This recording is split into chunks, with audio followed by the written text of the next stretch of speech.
Boa tarde, boa noite, meus caros. Então, nós tivemos um problema com a gravação original. Para quem não sabe, essas aulas elas fazem parte da Maratona Ghibli e nós fazemos todas as sextas-feiras no grupo privado do História Católica. Quem está no grupo pode participar também ao vivo, dizer dúvidas na hora, contar expressões, a gente consegue trabalhar mais próximo de quem está acompanhando a maratona junto conosco, assistindo os filmes com o tempo.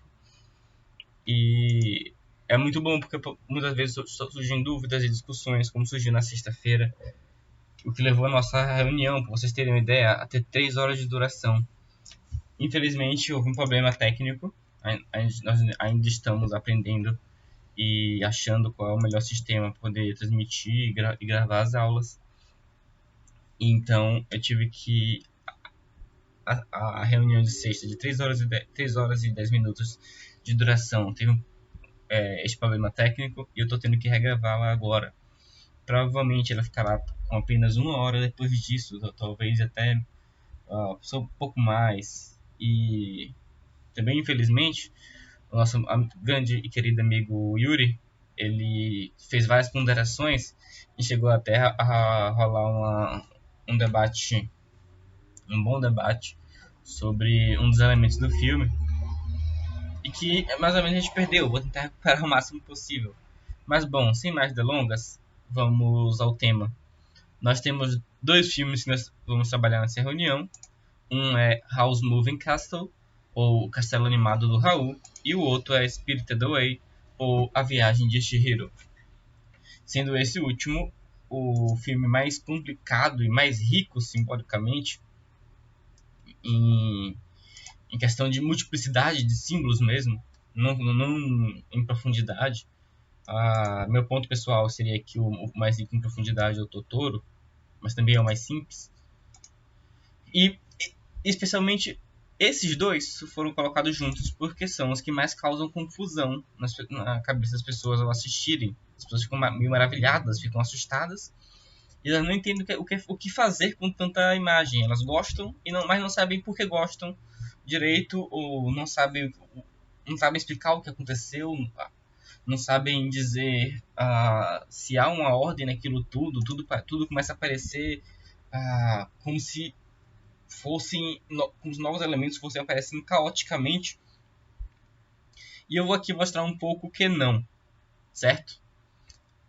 Dito isso, o primeiro que nós vamos avaliar é o próprio Castelo do Raul, porque comparativamente a Viagem de Chihiro, ele é um pouco mais simples. Ou seja, a gente sabe exatamente o mundo em que estamos quando entramos no Castelo Animado de Raul.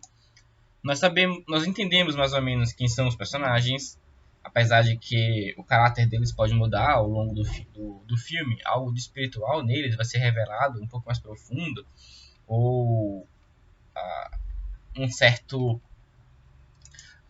como dizer, um certo estereótipo que a gente acaba pegando deles, acaba mudando.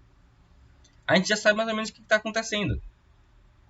Não é como em Chihiro, onde a gente, assim, junto com Chihiro, a gente é jogado em um mundo diferente e a gente fica maravilhado junto com ela. Tudo mais ou menos assusta, certo? Então vamos lá. Essa análise do Castelo de Raul, tenho que ser sincero com você enquanto apresento também, ela não é uma análise final. Eu pretendo ver esses filmes algumas vezes e se eu tiver qualquer uma contribuição a mais, eu com prazer gostaria de compartilhar com vocês, acompanhadores da página do História Católica. Mas ela também parece ter diversas possibilidades de análise. Eu vou tentar focar em uma aqui e mantendo o máximo possível o nosso propósito final da maratona, que é justamente buscar na obra algo que nos ensine a desejar melhor o céu. E isso é o que, na minha opinião, o Estúdio Ghibli faz muito bem. Eu escolhi com cuidado o propósito do tema, o propósito da maratona, justamente por isso. Muita gente gosta do Estúdio Ghibli, muita gente gosta bastante do Estúdio Ghibli, e às vezes nem percebe que é isso que de certa forma, eles estão fazendo. Bom, a primeira coisa que a gente pode ter em mente para poder diferenciar o Chihiro do Totoro, ou mesmo do Howl's Moving Castle, é que em Howl's Moving Castle, o cenário do filme é um lugar onde a magia é mais ou menos comum. O local dela já está estabelecido e é conhecido socialmente. As pessoas sabem que os feiticeiros, eles têm o seu local já pré-ordenado na sociedade, o que não acontece em Totoro. Em Totoro, a magia é um mundo distante, em que só algumas pessoas em uma certa idade têm a possibilidade rara de chegar a conhecer. E em Chihiro, ela aparece de súbito e nunca aquilo é mencionado, aquilo é totalmente desconhecido para o resto das pessoas. Já em Howl's Moving Castle, não, o próprio Howl, ele é chamado pela rainha, né? Então, a posição dele de feiticeiro está legitimada desde o mais alto... Desculpa, não é a rainha, mas... Bom, é um dos maiores poderes próximos do rei. A posição do Howl está legitimada desde do mais alto da sociedade, do centro legitimador mesmo, que é o rei e a casa real, o palácio.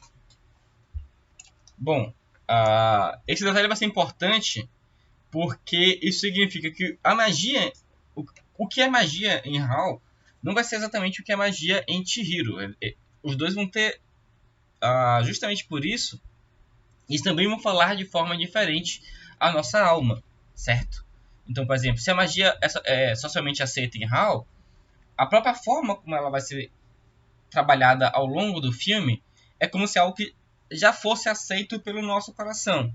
Assim como, por exemplo, um mágico. Quando a gente encontra um mágico, a gente fica maravilhado, mas a gente não acha que ele está trazendo uma nova aventura para o mundo. Não é uma aventura que desce do céu e é um presente. Não, ele é uma parte da sociedade, assim como uma tecnologia pode aprimorar também. E a relação, justamente por isso, a relação entre tecnologia e magia em Howl vai ser muito mais íntima, apesar de existir também, do que em Chihiro. Em Chihiro há um plano que diferencia os dois um pouco. Em Howl é basicamente a mesma. Tanto é que o próprio Howl ele vive numa casa que é totalmente tecnológica. Aquilo tem uma imagem de uma tecnologia bagunçada enorme. O simbolismo da magia no Howl, ele vai ter basicamente o mesmo efeito que a gente precisa refletisse sobre tecnologia considerando as nossas próprias realidades.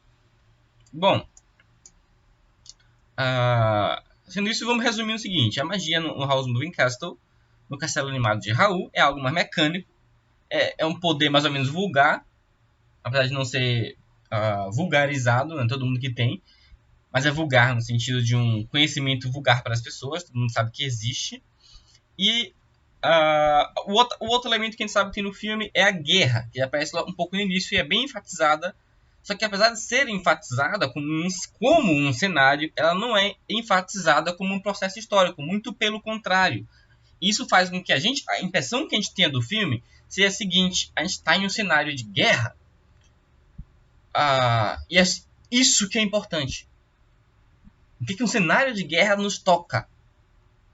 Independente de qual lado esteja, quais são as justificativas de qual lado. O que é que um cenário de guerra nos toca? É só isso que o Miyazaki quer que a gente reflita.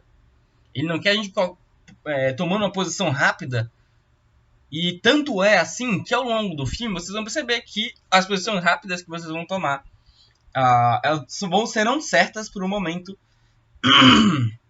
E logo depois acontece algo na narrativa que vai mostrar, olha, ela era certa, mas você não estava certo em tomá-la. É como se você conhecesse uma pessoa, você sabe que ela é muito pecadora.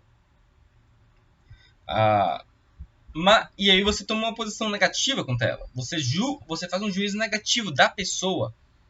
E logo depois a pessoa mostra, ela se converte e tudo aquilo que ela possuía, toda aquela personalidade que ela possuía enquanto era pecadora, ela vai aparecer pura e mais limpa. E você vai olhar para aquela pessoa e pensar, poxa, eu não conseguia ver isso aí quando ela estava pecando ainda. Eu só vi o pecado, não vi o drama que ela estava passando. E esse drama tem algo de bonito. tem algo de compassivo que eu não consegui entrar, certo? O Miyazaki vai brincando com isso ao longo do filme. Vários dos personagens vão mostrar. Bom, a gente vai chegar a comentar algum deles. Então, nós temos uma guerra onde o Miyazaki ele, propositalmente nos nega detalhes. Quando ele faz isso, toda aquela violência, aquela dor, a queima de cidades, os navios enormes feitos apenas para destruição, nos parece como algo irracional. Até os soldados retratados na guerra já não são mais humanos, eles são gosmas. Isso é um perigo real da guerra. O Miyazaki, de fato, ele é um pouco pacifista. Ele mesmo já colocou isso em questão. Ele já confessou isso. Assim como, por exemplo, o Kurosawa confessou isso de certa forma. Mas os dois não são necessariamente contra a guerra. Vocês podem perceber isso claramente quando o próprio Raul ele faz guerra contra a guerra. Ou seja, o pacifismo não pode ser confundido como covardia.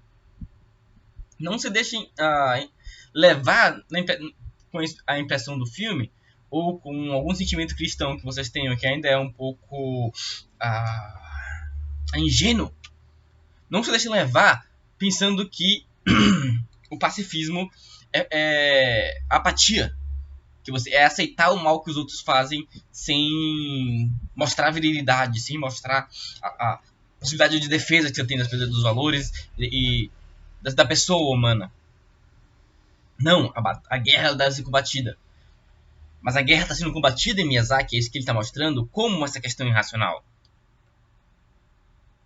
Racionalmente é possível lutar contra ela. Mas ela não é desejável. Bom, então, a coisa vai se desenrolando assim, até que ao final do filme a gente vai acabar descobrindo que a guerra também aconteceu exatamente como algo irracional. Ela era pura farsa, não tinha nenhuma substância histórica de verdade. Alguém encantou o príncipe e ele ficou perdão, e ele ficou prisioneiro em um espantalho e puderam usar o reino dele para tentar aumentar os próprios poderes. E as pessoas elas nunca são reveladas porque elas só são isso mesmo, elas são uma falsidade, elas não são exatamente pessoas. Elas não têm conteúdo de pessoa, elas não têm nada para acrescentar àquela história. Bom, e essa solução tipo, mais ou menos fraterna, onde a guerra ela acaba por um simples a destruição de uma ilusão, por assim dizer, ela vai se dar com todos os outros personagens. É isso que eu estava querendo dizer quando eu falo que os personagens, os estereótipos vão mais ou menos se quebrando, os nossos juízos contra eles vão sendo enriquecidos, vão sendo sublimados.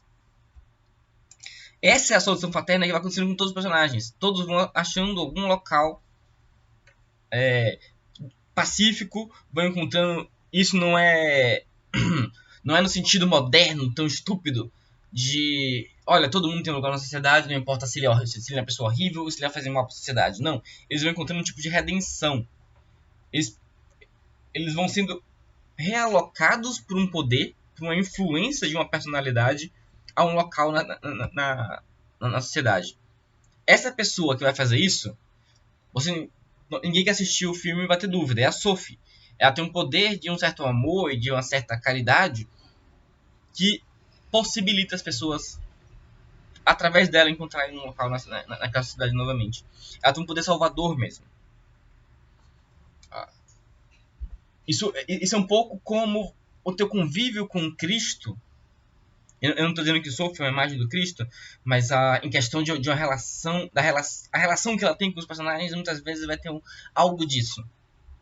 Tem algo a nos ensinar sobre como é que o Cristo vai se relacionando com a gente, vai nos salvando. O convívio com Cristo vai mais ou menos nos abrindo e possibilitando que a gente integre a cidade de Deus, a cidade celeste. É isso que ele faz. Bom, nesse sentido, a gente começa a entender por que no drama de Miyazaki nenhum personagem é totalmente mau ou vilão. São pessoas que perderam a própria humanidade. Esse é o tema de todo o filme. A pessoa que perde a própria humanidade. Tá bom, e como é que alguém perde a humanidade, Matheus? Bom, como foi que nasceu a humanidade? A humanidade nasceu à imagem e semelhança do Criador. Certo? Isso aqui é algo que está durante toda a nossa maratona. Principalmente na aula de início, que eu fiz com o meu amigo Alberto Culirim Gomes. E se você quiser entender um pouco como é que isso se relaciona com a própria questão do conto de fadas, vão lá na primeira aula. Eu não lembro como é que está o título, Árvore e Folha, ou Reunião sobre Maravilhamento, ou algo desse tipo. Mas como é que a gente perde essa imagem e semelhança, então? Bom, pense em imagem e semelhança como algo como um nome. Isso é, para poder isso ficar um pouco mais claro, eu vou usar um trecho do livro do Luiz Gonzaga, chamado Pai Nosso, onde ele faz uma reelaboração, tenta manter todo o conteúdo e botar em novas palavras algumas coisas que já estavam desde Santo Agostinho. E as palavras dele são essas: somos um sinal visível dele, do Criador, neste mundo, mas um sinal impuro e contaminado, quer dizer, um sinal que já não é perfeitamente adequado para expressar seu significado. Ou seja, nós não somos imagem e semelhança, mas alguma coisa poluiu essa imagem e semelhança, e já é difícil, quando você olha essa imagem e semelhança, você reconhecer ao que ela está falando, ao que ela estava se referindo, o que é que ela estava refletindo. Bom, essa reflexão, o professor Gugu, ele está fazendo em cima do pedido do Pai Nosso, chamado santificado seja o vosso nome. Nesse pedido, ele está analisando pelo seguinte aspecto: o nome de Deus, o nome que deve ser santificado, não é o nome Deus, não é o nome Cristo, porque esses já são santos, mas é nós mesmos. Nós somos imagem e semelhança de Deus, nós somos como um nome de Deus. Nós somos um verbo nesse mundo que deveria ter um certo eco do eco de Deus, do Logos divino, do Cristo. Nós devíamos apontar alguma coisa para ele. E só que a gente já não consegue expressar esse significado. As pessoas olham para a gente, elas não conseguem perceber que é isso que a gente estava tentando apontar, que é isso que nosso ser deveria estar apontando. Por quê? Exatamente como o símbolo do nome, se vocês pensarem, qual é o meu nome? Mateus. Agora peguem 6 letras aleatórias do alfabeto e coloquem no meio da palavra Mateus. Vai ficar Emichatatius. Ninguém mais vai reconhecer que pode estar se referindo à pessoa que estávamos falando agora. Ou você quer uma pessoa.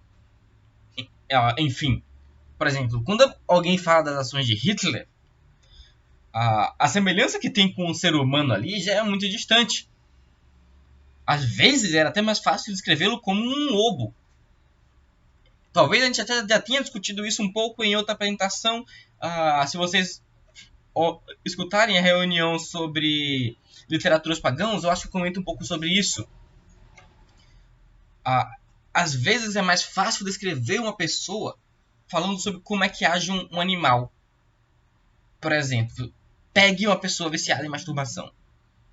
Se você descrever um macaco agindo, se você descrever um cachorro agindo, você vai estar descrevendo essa pessoa melhor do que as ações dela exteriores, melhor do que você está descrevendo um ser humano. Isso essa diferença entre o que a pessoa está fazendo com a própria vida e o que ela realmente é monstruosa. É uma tragédia monstruosa. É uma queda.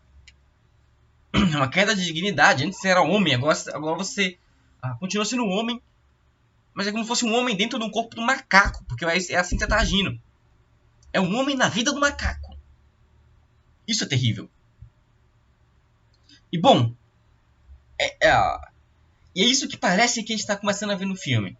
Ou seja, os personagens parecem ter perdido sua humanidade em algum ponto, e é preciso retornar um pouco isso. É preciso lutar contra essa perda da humanidade. Certo? E bom, qual é um dos personagens que vai mostrar isso melhor? É o Hal. O Hal, ele vai ter essa mesma estrutura de elementos aleatórios mesclados e onde a essência já está perdida em todos os elementos da sua vida. Primeiro, na sua vida, uma das primeiras coisas que nós conhecemos dele é o castelo. O nome do filme é baseado nesse castelo. E o que é esse castelo? Era para ser uma casa, era para ser um castelo, uma grande casa, mas você só vê um monte de coisa jogada uma em cima da outra. Não tem um nexo, por dentro tudo também está bagunçado, nada está no seu lugar correto. Não serve mais para o significado que originalmente ele deveria ter de vida. Ele apenas aguenta alguém dormindo ali, ele aguenta alguém comendo ali. Mas ele não é isso. Tá perdido, tá embaralhado as letras. Quando você vai entrando em outras coisas do HAL, como por exemplo o quarto, isso continua pior ainda. É muita coisa jogada. E aquilo ali é um símbolo da própria personalidade dele. Ele tá com medo de tanta coisa, por isso ele vai acumulando. Ele não consegue mais encontrar quem ele é. Ele não consegue mais tomar uma ação como o próprio HAL. Ele tem que ficar se fingindo. Ele até toma nomes diferentes em diferentes lugares. Eu vou recomendar aqui mais uma coisa. Tem as 2 reuniões que você já precisa assistir, se quiserem se aprofundar um pouco mais. Procurem também o conto do Chesterton. É o Cavaleiro, conta o Gigante de 2 Cabeças, algo assim. Não, a desvantagem de ter 2 cabeças. Procurem algo assim, J.K. Chesterton. Ou então peçam pelo Telegram, peçam pelo WhatsApp, peçam na página, que eu arranjo uma forma de mandar para vocês. Tá bom? Só peçam, porque senão eu esqueço mesmo. Vai ter uma longa apresentação aqui para eu conseguir lembrar disso depois. Bom, vamos lá. E a proporcionalidade do HAL em questão de sentimento também se mostra assim. Ou seja, a primeira impressão dele é que é uma pessoa extremamente gentil. É um cavalheiro, está ajudando. Aquilo ali é um pouco do que ele é mais internamente, e que ele vai tentando manter. Ele aprecia aquilo e valoriza aquilo muito. Mas não é isso que ele consegue demonstrar e ser plenamente ao longo de todo o dia. Certo? Aqui vocês conseguem ter uma experiência muito clara do que é. Ninguém tem dúvida de como é que é agir assim, como é ser assim. Vocês são assim na vida com Cristo. 90%, 99% das pessoas aqui. Talvez esteja um santo ouvindo. Se tiver um santo ouvindo, bom, eu gostaria de fazer reunião com você um dia, tomara que eu não conheça. Mas bom, 90% das pessoas aqui, 99% das pessoas que vão estar ouvindo, vão ser assim. Vocês têm aquele amor por Cristo, claro, distinto. Você quer cuidar como um bebê que você bota ao colo, você está tentando tomar cuidado. Mas uma hora depois você esqueceu que está com um bebê no colo. Você está correndo por aí, você está descendo escada, pulando. Você está fazendo exercícios, esquecendo que está com o bebê com Cristo no colo. E bom, não é você que sofre com isso. Você também sofre, mas você nem percebe direito. É o Cristo que está no seu colo. E como é que isso é em HAL? Então ele tem essa gentileza, mas outra hora ele é de uma vaidade infantil com questão de beleza. Parece que toda a confiança dele em relação a ter algum afeto, ter alguma confiança, uma relação de amor, depende da beleza que ele tem. Depende de como é que ele consegue se mostrar para os outros. Essa é a explicação da cena do cabelo dele. Quando ele tem uma cor diferente, que ele perde toda a confiança em si ali. Ele é um cara muito mais maduro do que, se vocês estão acompanhando outras reuniões, do que um simples personagem de 4ª camada que precisa dos afetos exteriores. Mas como a relação dele, de amor, com outras pessoas, já está um pouco perdida, até uma pessoa que está exercendo uma ação na história muito mais importante, isso se torna um problema. Isso acontece em muitas pessoas, muitas personalidades históricas. Peguem um exemplo de um Napoleão. Ele tinha uma certa vaidade de beleza mesmo. Tinha como é que se chama? O próprio complexo de Napoleão foi um pouco disso. Mas bom, vamos lá. Em outros momentos também, o sentimento ele mostra um sentimento de bravura guerreira. Ou seja, é aquele momento onde ele percebe que ele precisa defender esse bebê que está no colo dele. Ele faz tudo para isso. O resto do corpo dele todo pode ser dilacerado apenas para defender esse bebê. É aqui quando ele está lutando contra a guerra, contra a própria perda da humanidade, como está sendo demonstrado no filme. Em outros momentos ele é um filho covarde. O próprio caso da relação dele com a bruxa da Terra Desolada, que por sinal é um nome muito simbólico do que ela mesmo é, de uma necessidade de relacionamento. Ela parece que nunca conseguiu ter um relacionamento de verdade. Toda ela é farsa, precisando disso.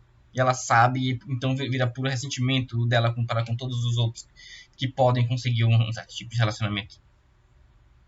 Mas o Hal, por dentro, ele é uma força. Ele tem uma pureza. A motivação dele, principal da personalidade dele ali, a principal coisa que ele está buscando, apesar de todos esses defeitos, é lutar contra a guerra, contra o estado caótico que está no exterior. Essa é uma ação muito masculina. Você chega a esquecer um pouco da tua vida interior. Então você começa a estudar um monte de coisa sobre conservadorismo, você começa a estudar muita coisa sobre doutrina para discutir com o protestante, e você esquece de rezar e de jejuar. Essa é uma ação puramente masculina. Muito masculina. Meninas gostam muito mais... Sem machismo aqui, viu? Tá bom. Ninguém enche o saco com isso também. Mas meninas gostam muito mais de cuidar dentro do interior. Ela pode até esquecer realmente disso. Ou trabalhar com a imagem com o exterior em outro sentido. Ficar tentando atrair um homem, mostrar como ela é católicazinha e bonitinha. Como ela reza o texto todo dia para ver se consegue um marido. Isso acontece com mulher. Você vai achar muito dessas influências no YouTube. No Instagram também. Isso existe. E bom, às vezes é melhor ser assim do que ser do mundo, pelo menos. Eu não sei, sinceramente não sei. Provavelmente é. Mas essa atitude masculina do Hal mostra como ele levou até um certo ponto máximo o que ele podia fazer por ele mesmo. E faltava alguma coisa. Ele tinha uma visão muito pura. Quando ele vê toda a guerra, ele não pensa qual lado tá certo, eu vou entrar aqui. Ele não foi movido por um jogo de interesse, por uma coisa de momento. O que ele vê é, vão queimar saudades, vão queimar cidades. Não importa quem é que tá atacando, são assassinos. Perderam a humanidade. Se tá do lado certo ou não importa, porque eles perderam a humanidade, justamente por isso. Então ele tem essa preocupação, essa boa preocupação, mas a própria humanidade tá com risco de perder no meio disso. E ele não pode, é como se ele não tivesse força para manter ela por si mesmo. Ele precisa de alguma coisa para ajudá-lo a não se transformar em um monstro, como os outros feiticeiros se transformaram em monstros.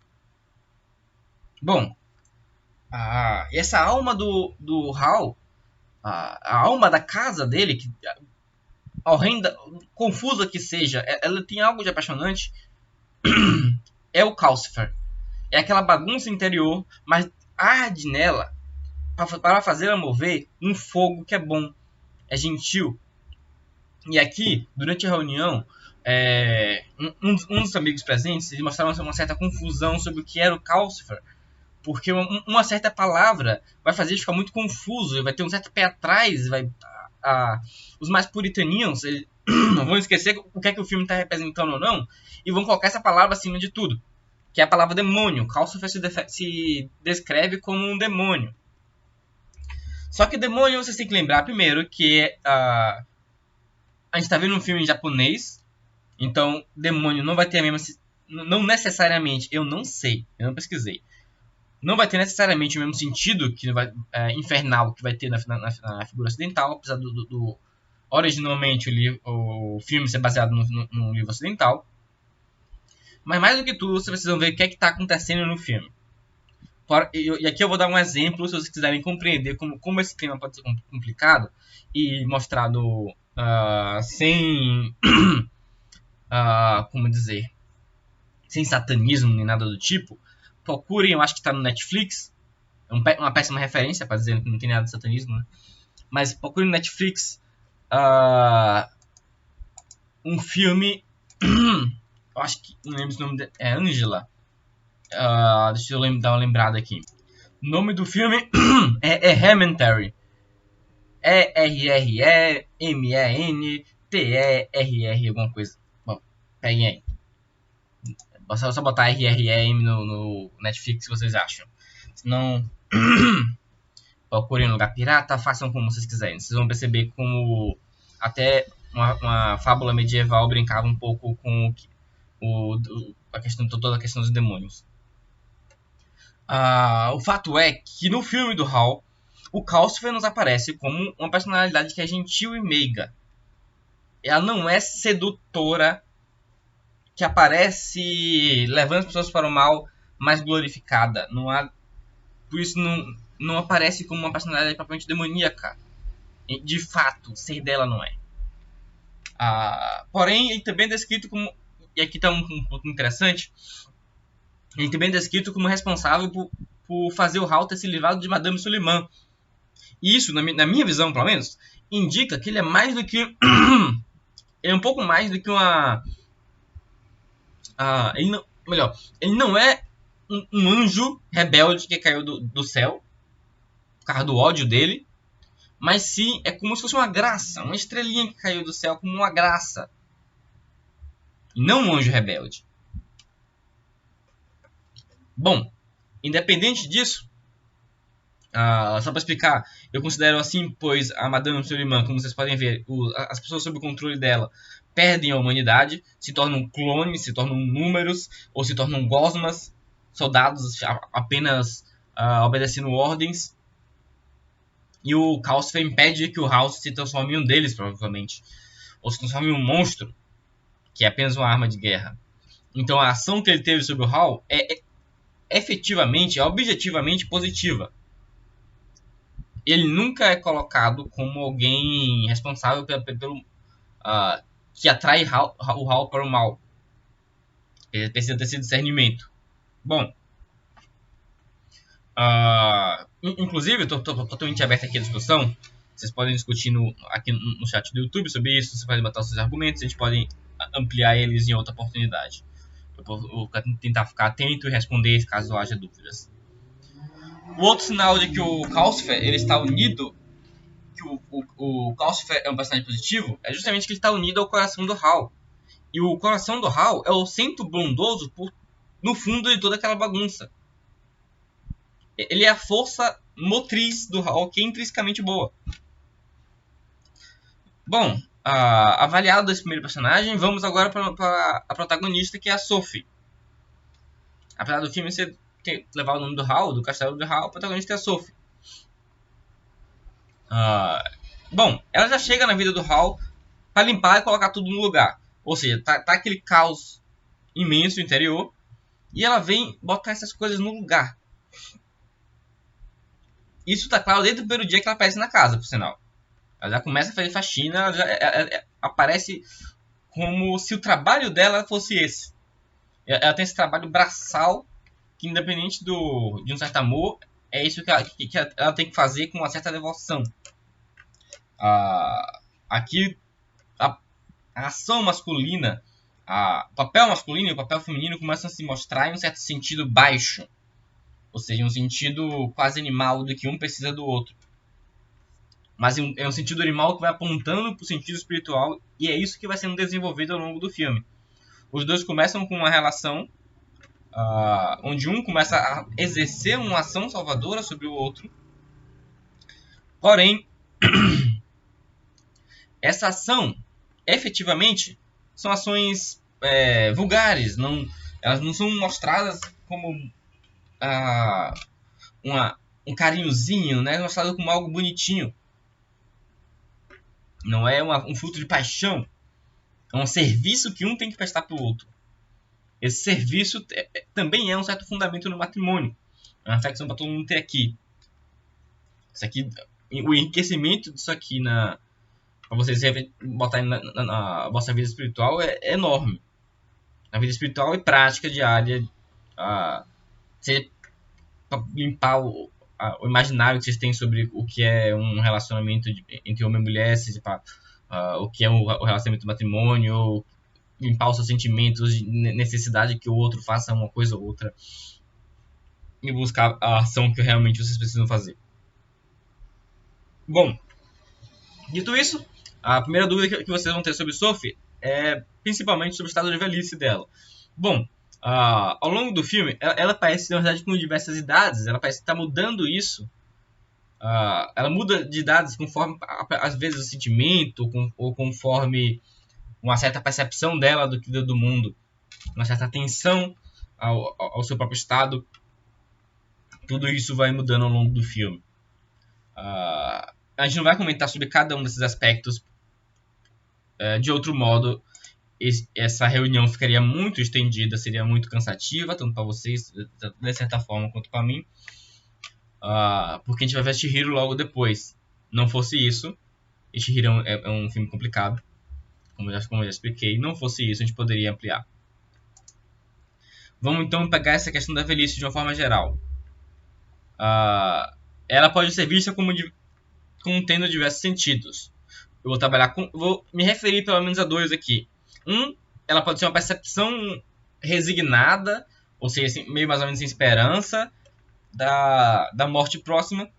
Ou seja, a Sophie, ela não vê a vida dela ganhando alguma coisa mais a partir do ponto do que ela já estava no início do filme. Ela olha para si e percebe: quando eu morrer, eu vou ser a mesma coisa que eu sou hoje, ou vou sofrer pequenas mudancinhas apenas. Isso, ela se transformar em velha pode ser uma experiência desse tipo, e ser uma experiência desse tipo também para quem está assistindo o filme e quiser refletir sobre como é que ele vai ser como estivesse velho, e se ele ficasse velho agora mesmo, que a vida dele ia mudar com isso, o que ele poderia fazer para poder dar um sentido logo. Bom, mas também ela pode ser vista como uma espécie de inverso das figuras que aparecem tanto no Hall quanto na Bruxa da Terra Abandonada, da Terra Desolada, eu acho. Bom, o que é que eu quero dizer com isso? Na Bruxa da Terra Desolada, ou Abandonada, enfim, ela exteriormente parece jovem, mas na verdade por dentro ela é muito velha. Ou seja,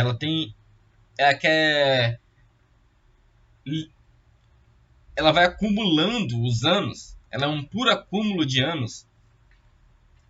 E apenas por fora ela tenta fazer como se não fosse isso. Ela tenta usar um estratagema, uma mágica, como é descrito, para disfarçar isso, que ela envelheceu e não tem nada. Certo? E o Hall, ele tá passando por algo semelhante. O coração de infância dele ficou morto mais ou menos na infância. Ele nunca pode amadurecer muito além daquilo. E é isso que ele precisa. Ele precisa botar o coração de volta no lugar para poder amadurecer, se tornar um homem de fato. A Sophie, quando ela envelhece, aquilo é um símbolo, como dizer, de um acúmulo dos anos, onde você mantém um coração vigoroso. Ou seja, ela por fora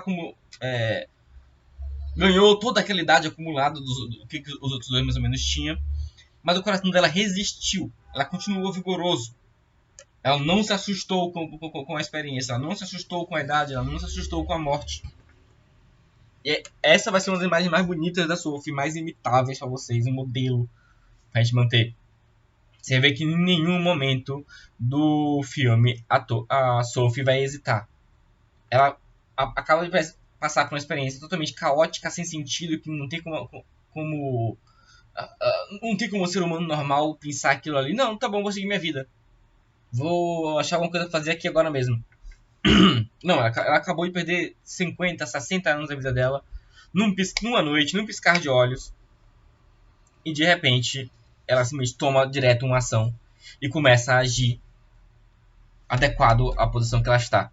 Ela se resigna em relação àquilo ali e ela age conforme as circunstâncias, com um coração forte, sem ter medo e sem parar. Essa característica da Sophie é fundamental. Nosso último ponto sobre o filme será o seguinte. Se vocês perceberem, isso aqui foi até um dos seguidores que apontou, um dos meus amigos aqui que costuma aparecer nas reuniões, mas felizmente está aqui em Salvador fazendo um trabalho muito nobre, fazendo uma experiência muito nobre. Ele apontou como o filme, a música do filme tema era como um baile. E esse é muito adequado ao tema que é o do filme. Ou seja, o homem está conduzindo ali uma certa dança, como o Hal está sempre parecendo conduzir um pouco a Sophie para colocá-la, para jogá-la no canto certo, para protegê-la, para dar uma certa harmonia à vida dos dois. E o trabalho da Sophie parece ser passivo, mas é tão poderoso. Ela só sendo, basicamente, e bondosamente, mansamente, sendo que ela é, arrumando algumas coisas mais ou menos vulgares na vida do Hal, todos os sentimentos dele, todos alguns medos dele dentro vão como que sendo realocados, assim, saindo quase que como a poeira do castelo dele. E isso vai dando uma nova força pro Hal. Ele começa a achar ele começa a descobrir onde é que o coração dele deveria estar. O coração deles era bom, mas ele não sabia onde é que ele devia estar. E o Hal vai descobrindo isso e vai colocando lá.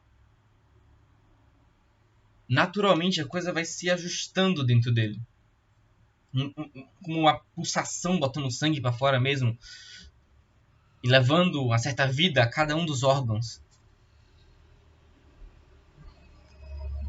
E essa é a ação passiva da Sophie. E os dois vão seguindo mais ou menos esse baile, onde um tá atuando sobre o outro, um parece um pouco mais óbvio, a ação de um parece um pouco mais óbvia, a ação do outro parece um pouco sutil.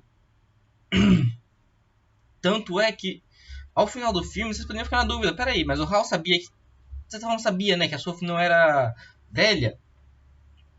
Mas o que ela fez como velha não dava a ele nenhuma esperança de que ela pudesse, talvez, rejuvenescer de fato.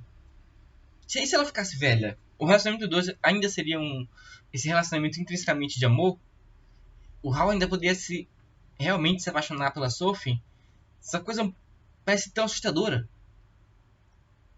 Mas é justamente aí que o filme vai nos mostrando que sim.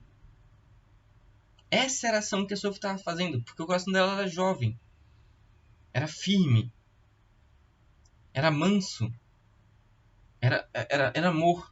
Ela exercia essa ação no Hal independentemente. Ela se mostrando como velha, sem ser velha nesse sentido não ter esperança de um casamento, basicamente. De certa forma, a Sophie, quando vocês podem perceber ao longo do filme, quando ela vai se mostrando apaixonada, quando a esperança dela de um relacionamento humano concreto pode se realizar com a pessoa a quem o coração dela ressoa, parece que ela vai rejuvenescendo. Ou seja, pode se casar. Eu tô nova ainda. A vida está na minha frente. E quando ela de repente percebe que ela nutriu essa esperança, ela fecha, morre tudo. Ela volta a ser velha. Não, eu não posso. Eu tenho que abandonar toda esperança ao entrar aqui. Eu sou velha, eu só tenho que ser útil e fazer o bem. Sophie age assim. Ao longo do filme, um e o outro, eles têm um certo segredo que não podem contar, que é um segredo essencial de suas vidas. A Sophie não pode contar, que ela já não tem muita esperança de alimentar, de saciar o seu principal desejo, que é amar alguém e ser amada. O Hal, ele também não pode contar o seu principal desejo, que é ter o coração no lugar certo. Mas um vai ressoar pro outro. E essa é uma das coisas mais mágicas do filme, justamente porque acontece na vida real. É algo que a gente bateu bastante durante a reunião da sexta. Essa mágica vai acontecendo. Eu cheguei a perguntar pro Yuri e ele falou exatamente a mesma coisa. Olha, teve um momento no início do meu relacionamento, ele vai estar se casando sábado. Lembrando a todos que, por favor, rezem pelo casamento dele. Ele está lutando bastante. E ele falou isso, olha, teve um momento que eu percebi isso. Eu não, sabe, tava tudo meio nublado ainda, eu rezei e eu sabia que eu queria casar com aquela pessoa. Minha madrinha casou semana passada. E ela falou, ela e o meu amigo, casou-se com ela, falaram a mesma coisa. Olha, na noite que eu retornei, do dia que eu conheci, eu sabia que eu queria casar com aquela pessoa. Isso foi há 4 anos atrás e eles se casaram na semana passada. Tem um certo toque no coração que quase faz a gente acreditar em alma gêmea, só que a alma gêmea às vezes também é uma decisão muito ruim. Não virem as meninas que ficam esperando o seu José, pelo amor de Deus. Virem Sophie, mas não virem. Não fiquem se colocando como Maria tão rápido. Todo mundo fala isso, né? Te dar mais próximo de Maria antes de pedir a Deus seu José. Mas não. Se vocês vão fazer isso de forma vaidosa, se ficarem escutando assim. Sinceramente, eu vou fazer isso de forma mais ou menos vaidosa. Se não pensar, eu vou rezar, eu vou mostrar como eu sou piedosa pra todo mundo, porque aí vão achar que eu sou. Vou mostrar que eu sou mais ou menos que Maria. Você vai esquecer onde é que tá a parte de fingimento e onde é que tá a parte de verdade. Se torne um pouco que nem Sophie. Sirva, aprenda a servir. Apenas servir sem a esperança de receber o presente. E vocês vão sentir alguma hora esse eco no coração. Que é tão complicado, ele parece algo tão mortal. Pode perder. Pode apagar. Muitas vezes você não tem a impressão de que vocês jogaram água nele e mataram. Mas bem, assistam o filme. Naturalmente a alma de vocês vão refletir para o que for mais necessário. Vamos agora passar pro Chihiro. Eu espero que eu consiga terminar essa apresentação em mais ou menos 1 hora, discutindo Chihiro. E eu espero principalmente que eu consiga organizar os principais pontos de confusão no filme. Eu não vou explorar todos os pontos. Talvez a partir das dúvidas de vocês eu possa tentar acrescentar alguma coisa. Eu vou trazer um pouco das discussões que aconteceram sobre ela durante a sexta. Houve algumas dúvidas muito interessantes sobre ele, algumas confusões nas análises. E vamos lá. Com Chihiro, a gente já tem uma mudança. Primeiro, é uma das maiores obras do Miyazaki. O House é uma das... Tá aí, né? Entre as minhas 5 preferidas, talvez. Mas o Chihiro tem uma posição que ela pode ser contestada, mas não vai sair entre normalmente as pessoas, pelo menos em questão de qualidade, ela não vai sair entre a primeira ou a segunda. Na minha opinião, vai ser sempre Totoro. É a magnum opus do Miyazaki. Mas isso não faz com que Chihiro deixe de ser uma obra-prima. Bom, só que enquanto, como eu falei, o Totoro ele é bem simples, é um encanto bem concentradamente colocado, Chihiro ela é rica, ela é cheia, bom, como falar, parece que a cada 20 segundos ou 30 segundos aparece algo novo para poder nos maravilhar, algo novo mesmo. Totoro é como se fosse uma mesma coisa que vai se desdobrando e mostrando outras. Chihiro ela mostra várias coisas e que a gente não sabe colocar no lugar direito. Maravilha por si, de certa forma. Existe uma teoria, eu comentei isso, de que um estudo sobre cinema moderno Se vocês perceberem, os cortes de cena são muito frequentes, ou seja, a cada 4 segundos muda a câmera. Isso se dá porque, segundo esses estudos, a geração moderna ela tem um certo problema, uma dificuldade em manter a concentração por mais de 4 segundos sobre alguma coisa, a não ser que você faça alguma alteração. A não ser que você mostre. A não ser que você atraia a atenção de novo. E para isso fica mudando as cenas e botando novos efeitos maravilhosos. Isso aí tá inclusive no próprio Avengers, que eu também gosto, mas tecnicamente é assim. Por isso que o Martin Scorsese chamou de parque de diversões, afinal. Acho que discutimos um pouquinho isso na última reunião. Mas o Chihiro faz isso. Sim, consegue manter essa atenção apenas trazendo novas coisas e enriquecedoras. Então o Miyazaki parece unir magnificamente essa necessidade da nova geração com uma técnica exemplar, magnífica, muito bem feita. Mas vamos um pouco mais aprofundar um pouco mais no filme. Por outro lado, a história é muito simples. É tipo matematicamente simples. Como assim? Olha, peguem as suas próprias impressões enquanto vocês estão assistindo o filme. Vocês vão perceber que quando o filme acaba, você não há muita dúvida de que acabou e que aconteceu algo ali que mais ou menos pode ser escrito numa unidade. E aí você pode chegar a uma aproximação dessa unidade com algo que vamos colocar em um simbolismo mais ou menos matemático. Pegue Chihiro, quem ela era no início, e compare com o que ela se tornou depois. E aí você vai pegar a diferença entre... Essa diferença é o que ela ganhou, e o que ela ganhou foi justamente o fruto de toda aquela multiplicidade de símbolos que é a própria narrativa. E você mais ou menos sabe descrever o que é aquilo ali. Você sabe conciliar essas duas... Você sabe... Você talvez não consiga descrever, mas você sabe que Chihiro ganhou alguma coisa muito específica que não se desfaz em todos os vários símbolos do filme. E isso atrai no nosso interesse para a história. O problema é que, mesmo quando você percebe isso, toda aquela multiplicidade ainda nos traz uma certa confusão. A gente ainda não sabe botar as coisas no seu devido ponto.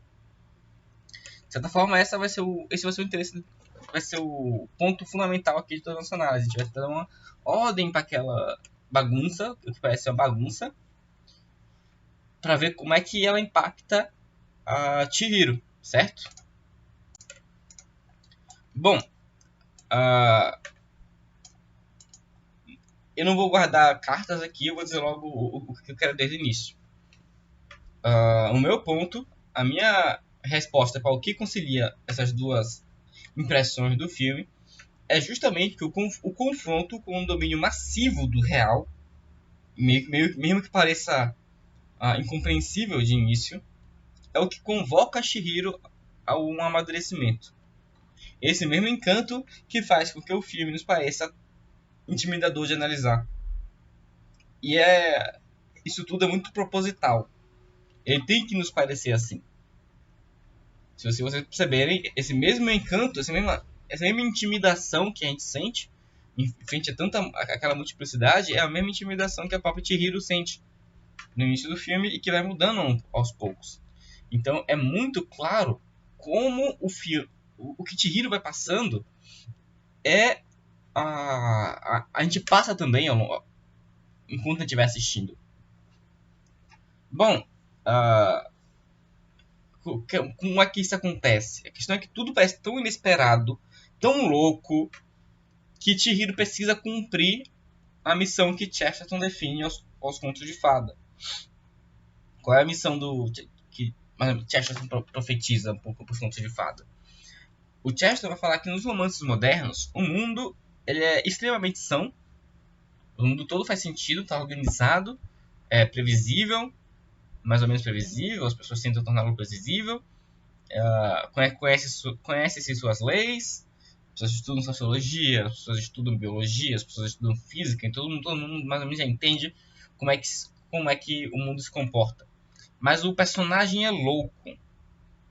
Querem aprofundar isso um pouquinho? Vão lá no livro Contra a Ignorância, que a gente lançou, e procurem a razão do homem medieval. Aqui a gente vai olhar para uma abordagem totalmente diferente. Mas complementando a citação do Chesterton, ele vai nos dizer que nos contos de fada a situação se inverte. O personagem é ação em um mundo louco. Porque o valor anteriormente, uma visão normal do mundo, antes de ter toda uma inversão ali, depois, com uma certa crise, entre aspas, da igreja no século XV e XVI, é que a experiência do humano, a participação do homem no universo era muito mais importante do que as próprias leis do universo. Então isso era muito mais importante, era uma reflexão muito mais importante pensar por esse aspecto do que sobre tentar tornar o mundo são. Era muito importante tentar ser um homem são do que ver o mundo como algo são. Então nos contos de fadas, o personagem é são em um mundo louco. E é isso que a nossa Chihiro vai ganhando. Por isso que ela passa por esse mais ou menos contos de fadas. Esse mundo espiritual, no sentido de espírito, no mundo onde convivem os espíritos. A Chihiro passa por isso para recuperar uma certa sanidade, uma força de sanidade interior. O que Chihiro ganha tá dentro de um drama de quinta camada. Ela ganha com uma força, uma confiança para manter a própria sanidade. É uma virtude mesmo. Não é uma habilidade nova, não é essa coisa fácil de descrever exteriormente. Mas a gente também ganha um pouco disso enquanto está assistindo filmes. Por isso é um pouco fácil vocês reconhecerem, se vocês prestarem atenção. Existiu alguma discussão na sexta? Vocês podem participar aí nos comentários. Quanto a qual camada da personalidade Chihiro está no final. Qualquer pessoa que tenha dúvida, mais uma indicação aqui na reunião. Bota as 12 camadas da personalidade, a Olavo de Carvalho, no Google, você vai baixar um PDF. Estude e retorne. Ou então acompanhe um pouco das outras reuniões que a gente discutiu isso bastante. O meu ponto é que eu tenho certeza que ela chegou à quinta camada. Porque foi isso que ela ganhou no final. O Yuri acredita que ela pode até ter entrado na sexta. Porque ela consegue perceber um pouco de qual era ela consegue encontrar uma certa posição para ela naquela sociedade. Eu não pego essa possibilidade que ele levantou com tanta certeza, porque, primeiro, aquela não é a cidade que ela vive, então não é uma posição que ela possa manter. Aquilo é uma situação excepcional. E, por outro lado, porque parece-me que o drama principal dela vai continuar sendo o encontro dessa força e confiança interior, que não é autoestima, muito pelo contrário. Mas, de qualquer forma, é interessante. Um ponto que o Yuri percebeu muito bem é que essa força você não encontra por si mesmo. A Chihiro só encontra quando precisa ajudar o outro, ter um serviço para o outro. Ou seja, esse encontro com a quinta camada já é um preparo para a sexta camada da personalidade. Não se assustem muito bem com esses conceitos e tentem manter o que o filme apareceu, a experiência que vocês tiveram com o filme, as suas impressões, que vocês vão entender melhor. Ou seja, Chihiro, ela precisa ganhar essa força interna, né? Isso é esse início com uma quinta camada. O ser humano provar sua força no mundo. Só que não basta um ser humano ter provar sua força no mundo, ou seja, se reconhecer mais ou menos, reconhecer uma certa semelhança do Criador em si, mas é necessário que essa força tenha um fruto positivo objetivamente. Você consiga algo com ela. Isso começa a ser a sexta camada. você ter resultados. Bom, mas vamos lá. A gente está colocando aqui como se tudo fosse uma bagunça na história. Essa é a impressão que a gente tem. Essa é a impressão de quase todo mundo está assistindo o filme. 99% das pessoas que assistem ao longo do filme vão se impressionando com o que parece uma bagunça de elementos. Toda hora tem que parar de respirar, ou tem que respirar, tem que comer isso, não pode comer aquilo, tem sapo, tem uma magia, as pessoas às vezes são boas, as pessoas às vezes são más, é uma confusão total, uma confusão que parece total, mas minha defesa é que hoje eu quero que vocês saiam com isso um pouco mais claro. Isso vai ajudar muito vocês, se vocês puderem assistir esse filme no futuro e refletir sobre o filme. É que o filme não é essa bagunça toda, certo? Como é uma bagunça por parte do Raul, não é esse tipo de bagunça que está acontecendo em Chihiro.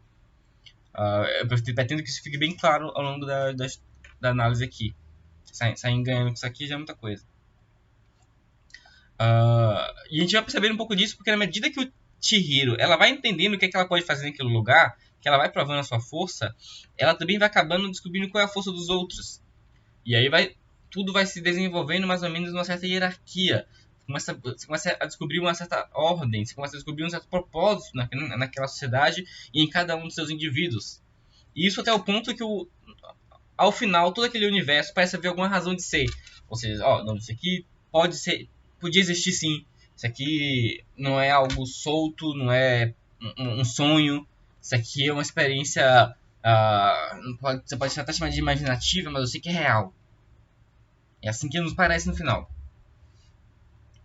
E bom, é descrever essa ordem, essa hierarquia, alguns desses propósitos, que é a minha intenção aqui. Mas devo avisar que não será uma análise super minuciosa. Pelo menos eu ainda não fiz uma análise super minuciosa de toda a história. Mas eu tenho o suficiente para poder mostrar uma certa ordem. Bom, vamos lá.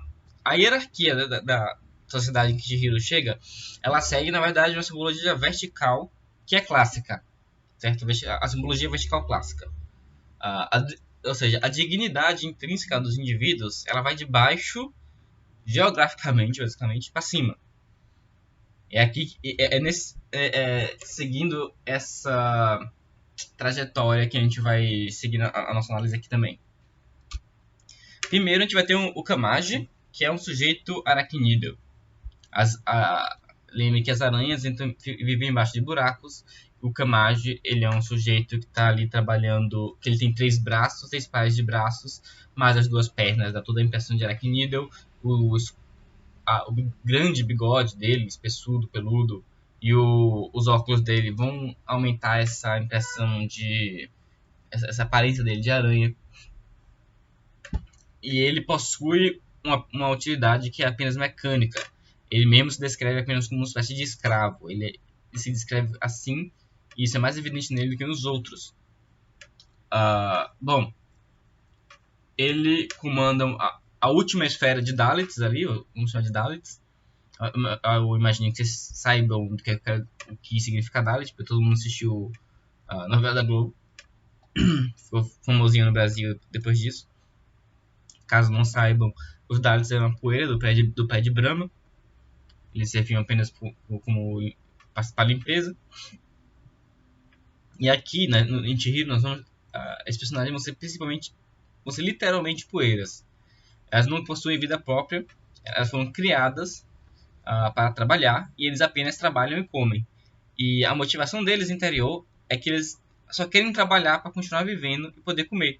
Que a comida dele é tudo coloridinha, é animado, aquilo ali é a motivação da vida dele. Essa forma de ser resumiria toda a existência deles. Afinal, foi para isso que eles foram criados. Se não aparecesse Chihiro para provar com uma boa ação que ela acaba fazendo por eles.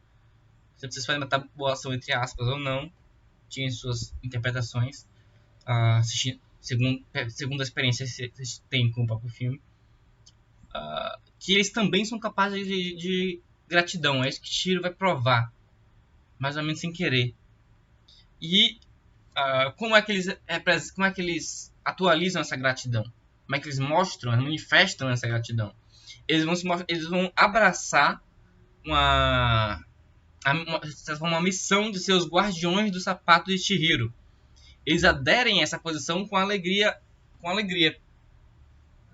Mas essa já era a posição deles. Ser poeira de sapato já era a posição deles. Só que antes ela parecia sem sentido. Só havia sentido para quem os comandava, para quem os criou. Isso lembra um pouco um trecho, uma parte do Silmarillion do Tolkien, em que um dos seus anjos, eu não lembro se é Inu, esqueci qual é o nome dos anjos do Tolkien. Um dos anjos dele acaba criando uma raça, a raça dos anões, e Ilúvatar, ele vai dar uma bronca nesse anjo, dizer, olha, você não me pediu permissão para criar essa raça.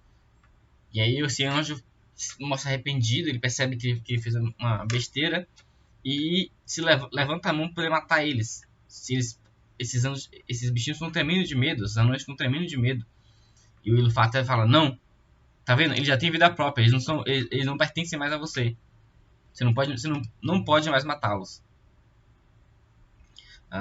Provavelmente o Tolkien pode ter feito essa imagem pensando no próprio drama de Abraão e Isaac. Independente disso, isso mostra tem um certo eco disso aqui na própria Chihiro, no próprio filme de Chihiro, com as fuligens ali. As fuligens, quando elas se mostram capazes de gratidão, elas mostram que até a forma mais mínima de vida, ela já abre uma janela, já tem uma abertura ali pro transcendente. E quando você tem essa abertura, o local onde você está é meio que salvo. A sua circunstância é salva. Aí, ok, nós usamos aqui um conceito hindu, estranho ao cristianismo. Só que a gente pode aplicá-lo ao simbolismo cristão e dizer o seguinte, até para a poeira do pé de Cristo, é salvação. Chihiro, quando salvou aquelas poeirinhas, quando fez uma boa ação, provou que elas são capazes de gratidão, algo completamente estranho à motivação natural delas, e que quando elas se mostraram capazes dessa gratidão, elas mostraram para Chihiro que o local que ela entrou não era um lugar onde ela teria que sacudir a poeira do pé. Certo? Aquela poeira podia ser salva, podia ser levada. Bom, imediatamente superior ao Kamagi e às fuligens está o sapo, o plano dos sapos. Os sapos são empregados, eles trabalham com fazer comida, às vezes fazem suas pausas para fumar. Eles servem diretamente como atendentes, e aí eles acabam possuindo uma espécie de duas vidas também, né? Eles são anfíbios, duas vidas. Ou seja, eles trabalham num ambiente que é profundo, profundo aqui meio aquático porque o simbolismo da água tem a ver com sentimentos, com adequação, com um certo acalento, uma capacidade de você, como dizer, é uma certa capacidade de você deixar uma outra pessoa confortável com você, ou deixar a pessoa confortável no ambiente, mas pela sua própria natureza. Bom, é isso que os sapos fazem quando eles se relacionam com as outras pessoas, ou seja, como atendentes ali, eles mostram uma certa capacidade de fazer o cliente se sentir familiar naquele lugar. Quando eles fazem comida, eles também estão trabalhando com os sentimentos das pessoas. E, por outro lado, eles também vivem num ambiente que é externo, que é público, né? E aqui é onde eles mostram principalmente essa capacidade de se relacionar com os outros. Esse ambiente externo, na verdade, ele é um pouco mais eu trabalhei um pouco na sexta com relacionar cada um desses níveis a elementos. Então, o Camargue seria um elemento terra. Os sapos, eles já seriam... Eles são um elemento água, mas ainda tem um pouquinho de terra. E eles... essa capacidade aquática deles é um pouco mais, um pouco mais clara. Por isso, essa facilidade de lidarem com essa maior facilidade deles de lidarem com sentimentos e provocarem um certo conforto para a pessoa do que como um certo trabalhador braçal. E aí vocês podem lembrar da cena onde Chihiro e Lin, elas encontram a banheira totalmente suja e os sapos ficam rindo. Para eles, aquele tipo de atitude que é quase puramente terrestre, não faz muito sentido. Por que puramente terrestre? Limpeza, Matheus. Eles usam água. Mas o sentido da água ali é sair depois. E deixar só a parte terrestre. Limpa. Pura. Para o sapo isso não faz muito sentido. Eles se sentem confortáveis no ambiente barroso. Não é repulsivo para eles. Esse ambiente barroso só vai ser repulsivo para quem está tem menos desse componente de água. É um pouco mais terra e já com um pouquinho de ar, que são justamente aqueles seres que parecem um pouco mais com mulheres, que é a raça de Lin e suas amigas. Elas vão estar no serviço de limpeza, já tem algo de mais aéreo. Por que isso? Porque esse detalhe do odor de um lugar, para elas, vai ser mais perceptível. Então esse aspecto aéreo já ser um pouco mais perceptível, mas elas são bem presas no chão. Elas querem que esse ar que está imediatamente ao redor do chão esteja confortável. Elas querem tornar esse ambiente habitável do ponto de vista terrestre. Daí toda a relação delas com a limpeza. É nesse ponto terrestre que os visitantes vão entrar. Bom, se vocês observarem até aqui, a Chihiro ela vai seguir as tensões de cada personagem. Em um certo momento ela vai ameaçar desaparecer, porque ela não comeu. Ela vai chegar a fazer serviço braçal, ela vai trabalhar como atendente e também como limpeza. Bom, quando dá ameaça de desaparecer, vocês vão perceber que a necessidade de comer algo do local vai se apresentar para ela. E esse tema já é muito presente em vários mitos.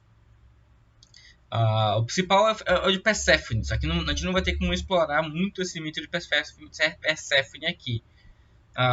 Eu vou tentar fazer uma abordagem em máximo 30 segundos, só para vocês não ficarem totalmente perdidos. Bom, Perséfone é uma menininha muito bonitinha, o Hades chega, abre a terra do nada, o Hades pula com um cavalo, com a carruagem, pega essa menininha que estava colhendo flor, leva para o inferno, o Hades. E lá ela encontra banquete, come semente de romã, e por ter comido essa romã, ela teria que ficar lá embaixo. Só que a mãe dela, a boa Deméter, a deusa da plantação, basicamente, dos cereais, fica muito triste, e então a terra para de ter cereais, para de dar frutos, porque o fruto de Deméter se perdeu. Bom, a terra dá fruto. Se a terra não dá fruto, os seres humanos não teriam o que comer. Se os seres humanos não têm o que comer, eles iriam morrer. Se os seres humanos morreriam, não iria haver ninguém para louvar os deuses. Então os deuses Zeus decide entrar nessa história e criar um acordo que seria que Coreia passaria um mês, uma temporada fora do inferno todo ano. Isso aí é o suficiente para Deméter ficar tranquila. O que Chihiro teve com tudo isso? Bom, essa capacidade de Chihiro de abrir para o louvor dos deuses é algo que vai se mostrar ao longo da história. Ela vai ter essa capacidade salvadora em vários dos personagens. Bom, é apenas uma referência para vocês refletirem. A gente não vai explorar muito qual o significado dentro desses mitos. De qualquer forma, vamos continuar explorando a questão da alimentação. A questão da alimentação. Vocês vão perceber, por exemplo, que os pais dela, eles comeram algo daquele mundo, só que o que aconteceu com eles não foi deixar desaparecer. Eles tornaram-se animais. Por que isso? Por que a regra foi diferente para Chihiro? Por um lado, o Chihiro comeu foi algo diferente. Foi algo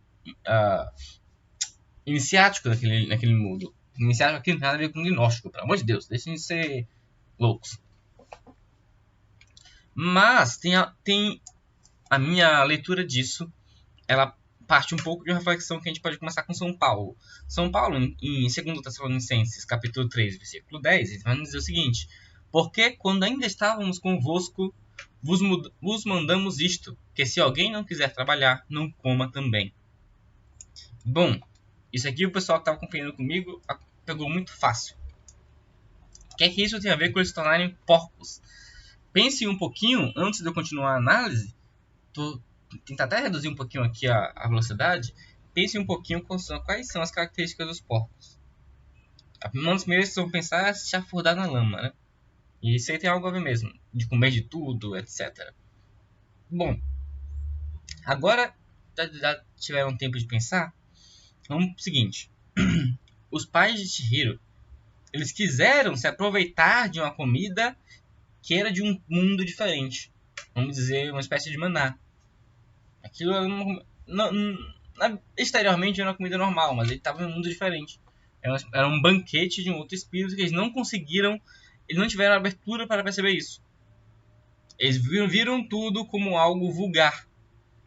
Eles entraram em um ambiente mais alto e só conseguiram ver nele o mesmo valor mundano.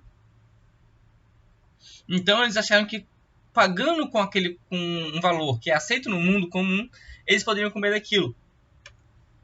Eles se mostraram incapazes de perceber que estavam em algo mais alto. Essa é uma característica dos porcos. Então é por isso que eles também se tornam porcos. Porcos são animais que são incapazes de olhar para o alto. Eles não conseguem ver o sol, a luz divina, um símbolo. Então eles apenas se chafurdam na terra. O que está na terra para eles é bom. É apetitoso. Bom, o drama dos pais de Chihiro, então, é um pouco similar ao nosso quando nós entramos na religião. Nós percebemos vários valores ali e nós ainda não percebemos que aqueles valores são regidos por uma lógica muito diferente da lógica mundana. Não percebendo isso, eles não recebem um castigo final. Por quê? Bom, eles não fizeram nada mal, pervertido, mas eles perderam uma capacidade. Eles não tiveram a mesma abertura para uma certa aventura que a renúncia do mundo abriu para Chihiro. Eu dei alguns exemplos na aula de sexta que vocês podem perceber nas suas próprias vidas. É um pouco mais fácil para vocês se vocês tentarem reconhecer algo na própria história de vocês. Mas, com um exemplo muito vulgar, foi um dos que eu usei, vocês podem pensar o seguinte: olha, não comer carne toda sexta pode ser visto apenas como uma questão, uma espécie de comércio. Mas ela vai ter uma abertura particular para cada um de vocês que vai trazer uma dificuldade. Como é que você não vai comer carne toda sexta? Uma hora você vai ter que negar um passeio com um amigo, outra hora você vai ter que negar o casamento do tio, talvez. Comer no casamento do tio ou do primo. Ou você vai ter que negar uma saída com churrasco com os amigos. Você vai ter que achar alguma coisa para comer. Enfim, para você achar a solução de cada uma dessas alternativas, você vai ter que pensar em criar uma alternativa no mundo. Porque o mundo não foi feito para você não comer carne nas sextas. Ou pelo menos ele não é assim que nos parece. Essa renúncia do mundo, essas atitudes que a gente vai tomar para conseguir concretizar essas coisas é que vão realmente começar a nos amadurecer. Eu até usei o exemplo do casamento também. Se vocês querem casar castos, meus filhos, a coisa não vai ser tão fácil. Muito mais fácil você casar não sendo casto. Fácil é. Ou você continuar num relacionamento mundano, casar depois por qualquer outro motivo. Mas se você decide casar dentro dos preceitos católicos, Se você vai querer que sua família siga um modelo espiritual, fazer de sua família também um modelo espiritual, você vai precisar criar outras, fazer algumas aventuras, se renunciar a modelos que poderiam ser mais fáceis, certo? Então, por um lado, você vai ter que casar logo, só para não sofrer o risco de aumentar o perigo de cair na castidade. Por outro, você tem que casar logo porque você tem que aproveitar a tua idade, enfim, são muitos motivos. Mas tudo isso que é amedrontador vai trazer uma certa aventura que vai te tornar mais forte. Isso vai te dar um certo lucro. Isso sim. Vai te dar opções de criar atitudes, fazer obras, tentar criar frutos. Como, por exemplo, um apostolado do terço, fazer uns textos bonitos, como na Mata Salvatores, que o Yuri já salvou, são uns amigos meus. Ou um outro tipo de apostolado. Meu casal de amigos que estava casando semana passada, por um ano, ou um pouco mais, eles criaram começaram a revender livros aqui em Salvador. Isso aumentou muito, ajudou muitos amigos a conhecer melhor a fé. E ajudaram eles com algum dinheirinho. Essas coisas nos abrem para aventuras. Bom, continuando nossa trajetória ao longo das hierarquias, a gente vai ter o grau mais alto, que é representado por Yubaba. Aqui talvez não haja, com só uma curiosidade, pode haver algum propósito no nome relacionando ele tanto ou a Onibaba ou a Baba Yaga. A Onibaba é uma mulher demônio japonesa, certo? Um personagem folclórico lá, clássico. E a Baba Yaga é um personagem clássico também, uma bruxa no folclore europeu russo. Aparece muito como uma bruxa, às vezes é má, às vezes é mais ou menos neutra, mas tem suas regras intrínsecas para você conseguir uma recompensa com ela. Um risco também, você morrer por ela se você não cumprir o propósito, se você não souber como escapar. Então pode haver uma certa semelhança, porque isso estruturalmente ela é muito semelhante à própria Yubaba. Tirando essa semelhança, vamos continuar analisando ela segundo os parâmetros que a gente já estava. Bom, ela é uma personagem que é eminentemente aérea. Ela se torna um pássaro, né? Isso é muito óbvio. Ela possui alguma coisa de fogo. Normalmente a gente vai ver ela cuspindo fogo pela boca. E no final das contas ela gerencia banhos de água quente. Isso tudo ajuda a interpretá-la como o ar. O ar é um dos símbolos do ar dentro da psicologia clássica. Da antropologia clássica é o intelecto. Por isso que normalmente fala que sanguíneos são um temperamento mais intelectual. Não no sentido de que eles gostam de estudar assuntos intelectuais. Mas falta a Yubaba algumas qualidades que são dos outros elementos. Ela precisa se utilizar das qualidades dos outros para chegar aos seus objetivos. E no que ela não pode fazer isso, ela tem problema. Por exemplo, para gerenciar o que ela ama, em questão de sentimento, ela tem problema para gerenciar de acordo vamos dizer assim, com o pé firme no chão.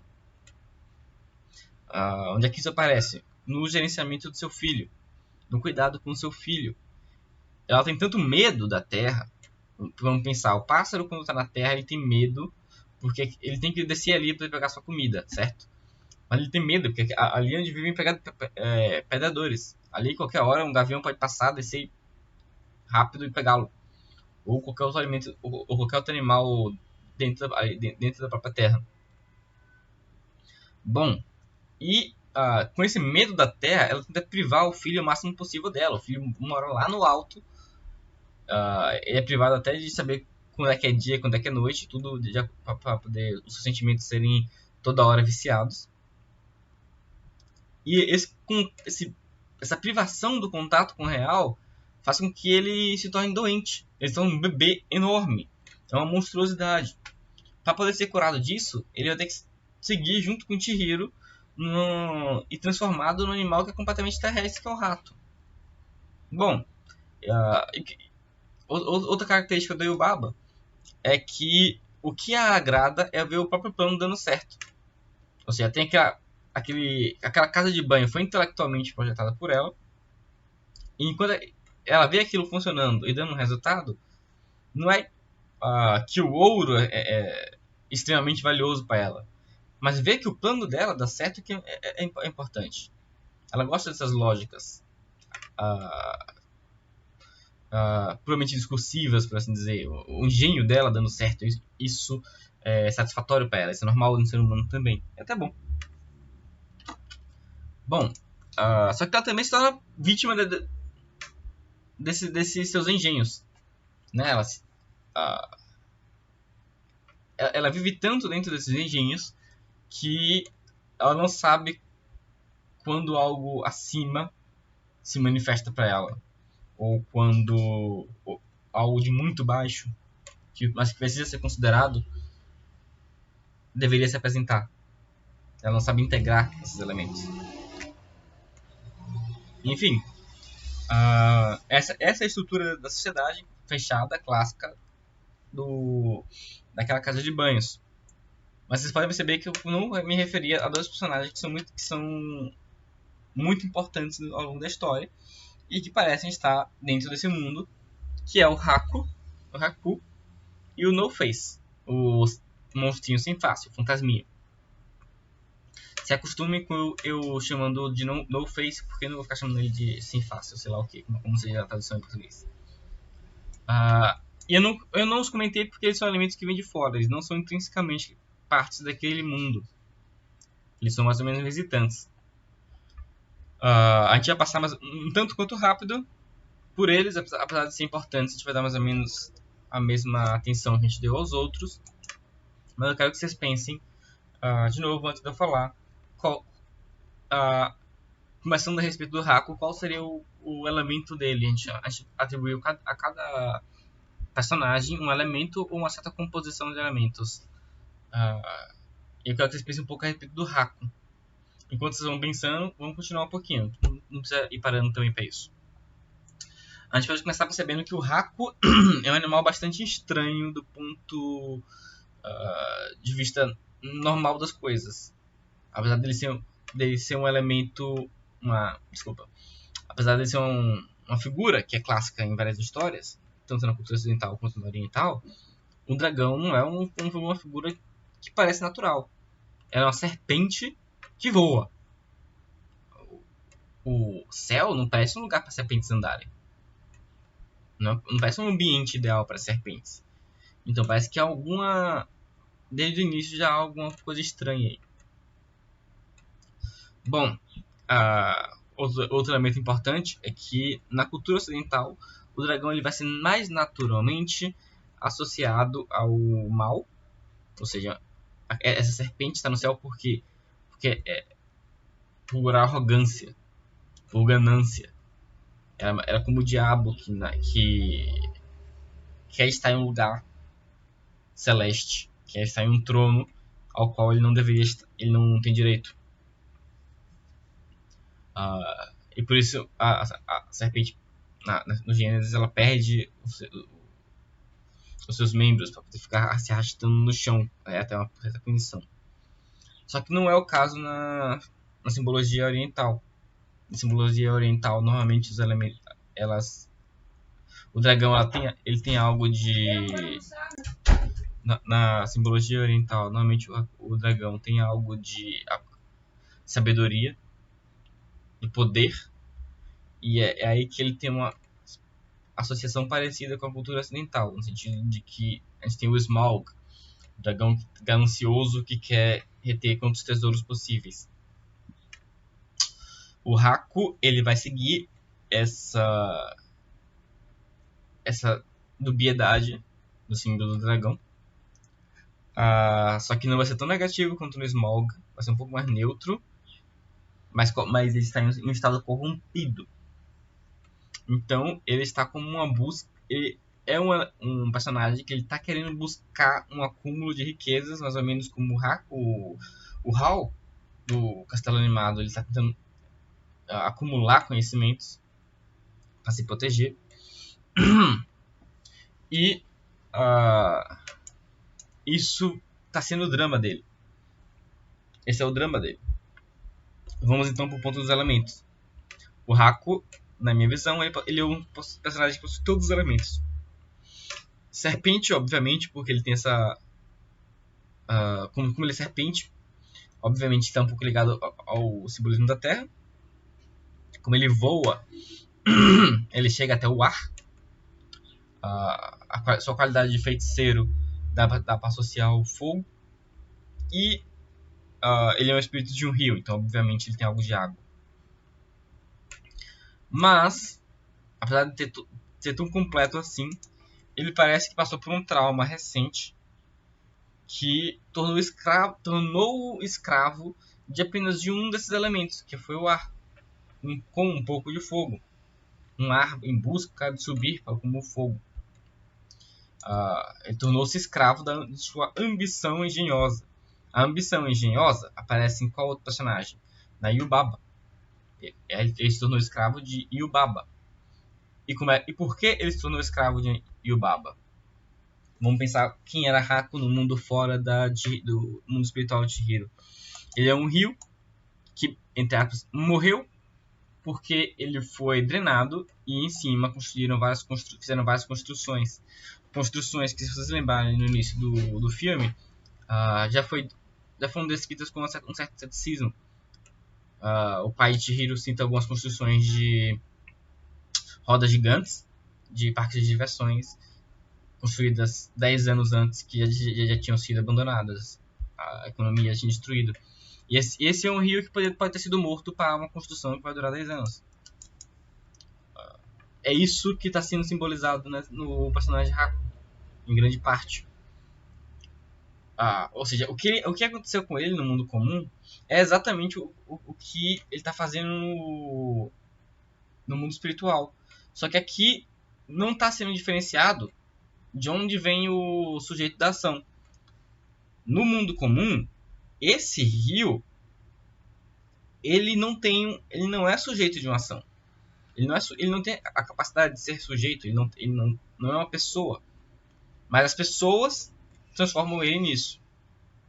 Transformam ele de um corpo quase vivo de água em uma construção. Em construções. O Haku, o sujeito que ele é no mundo espiritual parte também das motivações dessas pessoas que não eram parte do rio no mundo comum. Espero que isso possa ficar um pouco claro. Então, a forma que atualmente ele tem no mundo comum é o drama que ele está tendo no mundo espiritual. Entendem? Qual é a forma que ele tem no mundo comum? De construção. Qual é a forma que ele tem no mundo espiritual? Alguém tentando concretizar e aumentar essas construções, essas ambições engenhosas. Ele só vai se libertar do feitiço quando ele lembra que essas construções não são suficientes, não podem escravizá-lo. Ou seja, quando alguém lembra, tem alguma memória grata da existência dele enquanto forma de rio mesmo é resgatada. Ou seja, a natureza ela tem uma certa forma intrínseca que é boa. O outro ponto... bom, espero que tenha ficado claro em relação ao Haku. O outro ponto é o No Face. E aqui a gente se aproxima do fim da história. O No Face foi um dos pontos da minha análise que causou mais dificuldade. Eu espero que eu possa trazer um pouco da discussão que aconteceu na sexta para que vocês entendam. E se vocês tiverem outras análises, assim como o Yuri teve, que eu vou explicar, vocês podem falar por aqui. Bom, o No-Face ele é o inverso do Haku. Na minha leitura, ele é um personagem que não tem qualquer substância. E por isso, ele compensa essa substância com um mimetismo. O que eu quero dizer com isso?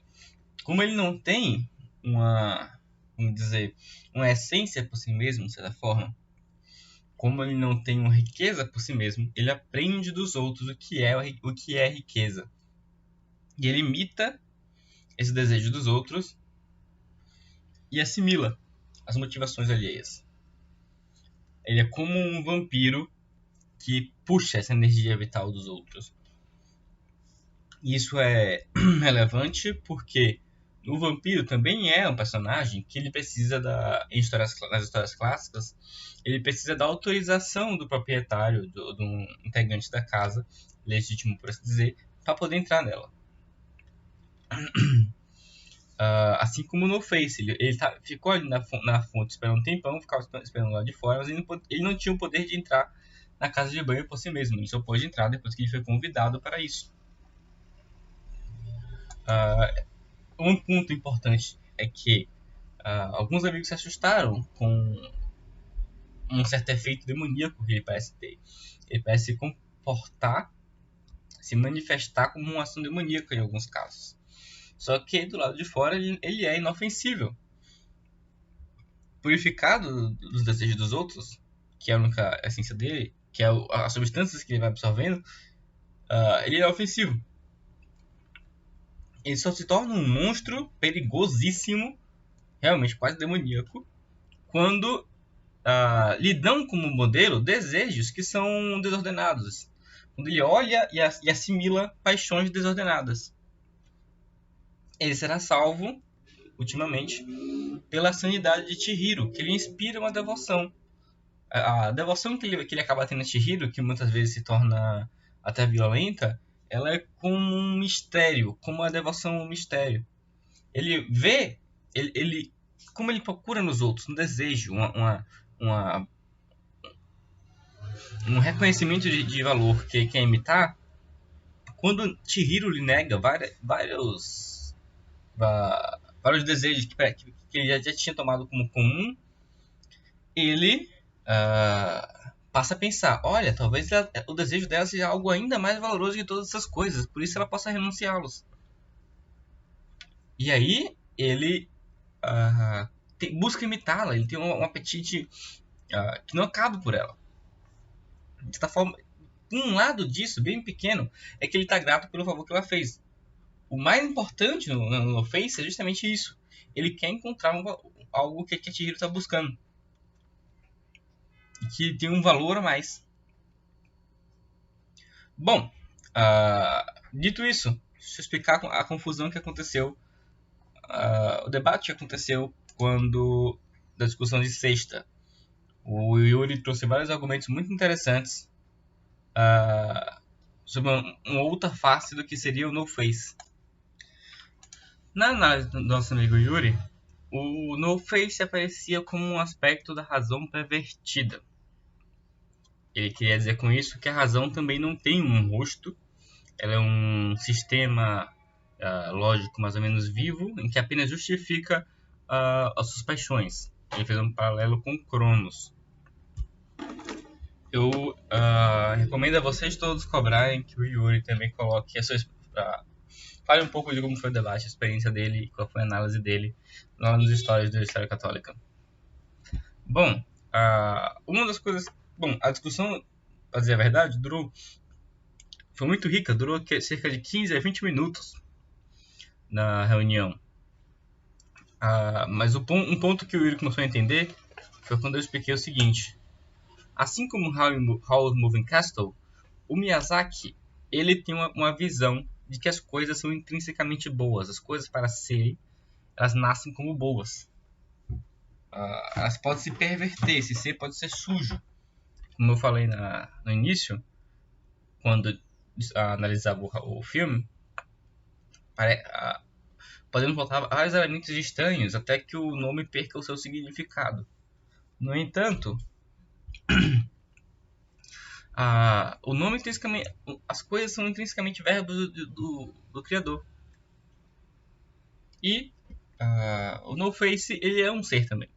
Ele não tem uma substância, mas ele é um ser criado. Bom, sendo um ser criado, ele intrinsecamente é bom. Por isso, antes dele imitar as coisas, ele não é um ser ruim. E depois que ele é purificado daquelas paixões, ele se mostra novamente útil e manso, desejando apenas o que lhe parece mais elevado. Bom, isso é um ensinamento espiritual fantástico. Vocês pensarem sobre purificação das suas próprias paixões, elevação das suas próprias paixões. Mas, para poder compreender a obra e o autor, o Miyazaki, vocês precisam ter em mente que ele nunca vai trazer um mal puro, por causa dessa visão que ele tem, que apesar de ele não ser cristão, é uma visão cristã. É uma visão bastante cristã. O Miyazaki, ele sempre vai enfocar que as coisas são corrompidas. Elas perdem a sua qualidade, perdem o seu bem, mas o mal não tem substância. Não é que ele não tenha substância da mesma forma que o No Face é diferente. Mas o mal não tem substância. Não tem, não é que ele não só não tem elemento, ele não tem substância alguma. E eu mostrei um pouco disso. O Miyazaki, ao longo dos filmes que quem já assistiu vai se acostumando, mas ele vai mostrando esses elementos, às vezes, que se desordenam no meio das suas vidas, e vai achando para eles novamente a sua posição, e às vezes o retorno à posição traz uma certa salvação a eles. E quando a gente olha por esses olhos é que a gente consegue pegar melhor o que são os personagens. Então a gente pode sim ver o No Face como algo demoníaco, só que nas cenas em que ele não se manifesta assim, se nós impusermos esse tipo de interpretação a ele, ele vai parecer a narrativa não vai encaixar. E talvez por essa imprudência na hora de analisar, se acaba até culpando o próprio Miyazaki. Como é que se o No Face é a razão pervertida, como é que ele pode encontrar um lugar para ele, né, ao fim do filme? Ele não mudou de substância, ele não mudou de pessoa quando ele deixou de ser pervertido. Na verdade, o No Face ele muda mais, até exteriormente, quando ele é pervertido ao longo do filme. Preste atenção nisso. Bom, assim foi a discussão com o Yuri. Infelizmente, a gente teve uma falha técnica e para ter gravado toda a reunião, a minha voz, o meu som saiu com defeito novamente. Por alguma razão diferente do que nas reuniões do Telegram, nas aulas sobre Inquisição. Que foi muito mais fácil de sanar, inclusive. Mas, bom, eu dei o máximo aqui nessa apresentação. Mas antes disso, vamos só finalizar a análise do filme com o seguinte. Com um dos elementos que, na verdade, eu acho um dos mais importantes no filme todo, que é uma continuação dessa reflexão sobre o Miyazaki. Tem a ver com essa duplicidade que quase todos os personagens, ao menos centrais deles, vão mostrar. Aqui no caso de Chihiro, até do Kamaji até Yubaba, essa duplicidade muitas vezes aparece bem clara. Em alguns casos mais manifesto do que em outros. Por exemplo, o Haku, é óbvio que ele tem duas formas, só que ele também tem duas formas de se manifestar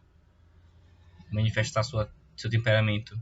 O Haku tem sua forma humana, tem sua forma de dragão, mas ele também às vezes é frio e às vezes ele é gentil. Aí o Baba também, ela tem sua forma de velha, tem sua forma de pássaro, e ela tem uma irmã gêmea, então seus elementos parecem fragmentados às vezes. E a gente vai aprendendo a encontrar onde é que está a unidade em todos esses personagens.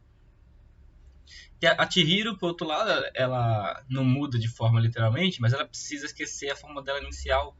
Ela sofre o drama de quase ter esquecido, que ela quase se tornou Sen para poder participar das casas de banho. Ela quase esquece que é Chihiro. O bebê de Yubaba se torna em rato. Bom, a própria Lin, ela quase esquece. Ela, em um certo momento, ela não age como Lin. Ela parece se tornar outra pessoa. Essas são coisas que deixam o Chihiro confusa. Bom, e um personagem que parece que atrai nosso encanto em um certo momento, em outro talvez ele possa calar para esse encanto nosso. E esse encanto parece morar em algum lugar do nosso coração e a gente não sabe de jeito dizer onde é. Mas parece ser uma forma do nosso coração de desejar essas coisas, de amar essas coisas, de amar é como se a gente reconhecesse que há uma graça, uma presença de Deus em um objeto do mundo. Então, quando esse objeto se perde, é como se perdesse um valor divino ali. Isso parece talvez pouco panteísta para os mais apressados, ou de QI mais baixo, mas não tem nada a ver com isso. Isso é algo que está em toda a doutrina católica. O ser é intrinsecamente bom. Deus criou as coisas e falou que elas são boas. E aquilo é o discurso dele.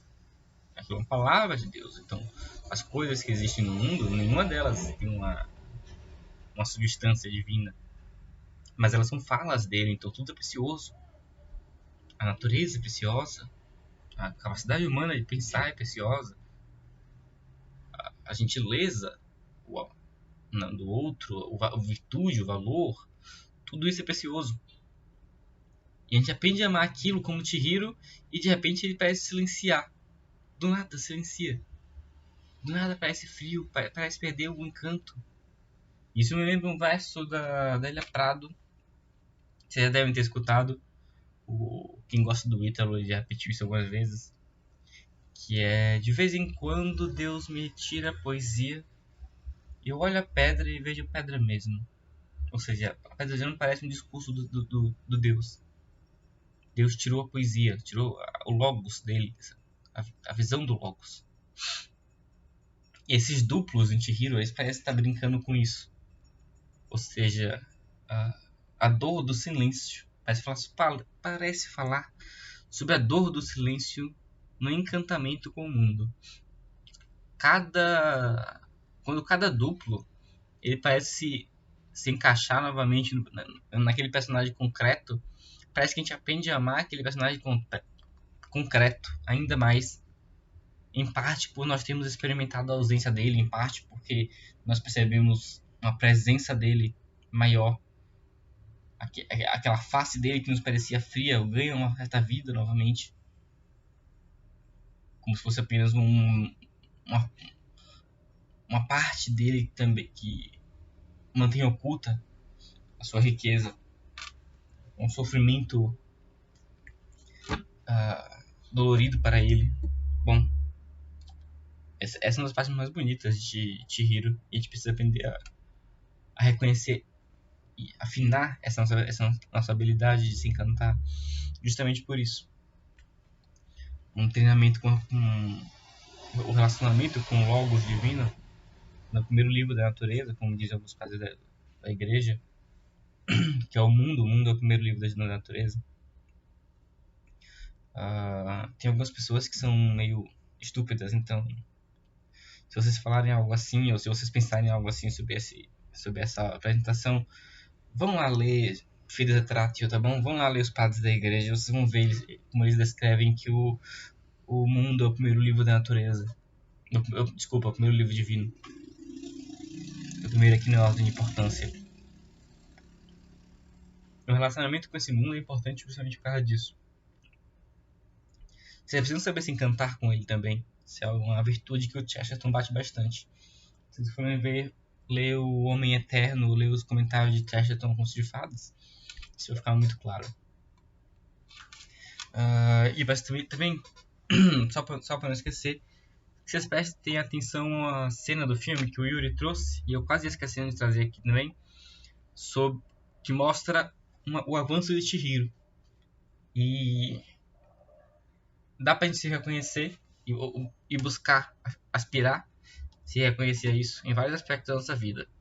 Lembre do início do filme que a Chihiro ela desce escadas totalmente assustada, certo? Ela desce com medo completo e descer deveria ser uma coisa fácil de se fazer. Mas depois que ela vai ganhando confiança, depois que ela aprende a amadurecer o encanto dela pelas coisas, a reconhecer um valor e lutar por ele, não importa como ele esteja aparecendo, mesmo que ele está aparecendo violento, ela vê um certo cano e passa por ali correndo, sem medo basicamente, confiante. Essa é a força que a gente tem que ter. Vocês podem aplicar muitas reflexões na sua vida espiritual, até muito importante. Mas na verdade importante é mais vocês fazerem isso nas suas próprias vidas do que trabalharem com abstrações. E isso é algo que os filmes da Ghibli ajudam bastante. Qualquer dúvida, lembrando, comentários, falando nos comentários no YouTube. Eu vou estar disponibilizando essa aula momentaneamente para o público, especialmente para o pessoal do Telegram, porque tivemos alguns problemas técnicos. Eu queria dar uma ajuda para isso, compensar pelo problema técnico que a gente teve essa semana. Mas, bom, eu devo deixar o Yuri levantar o link para vocês terem um dia para assistir isso aqui, certo? Um abraço para vocês. Até a próxima.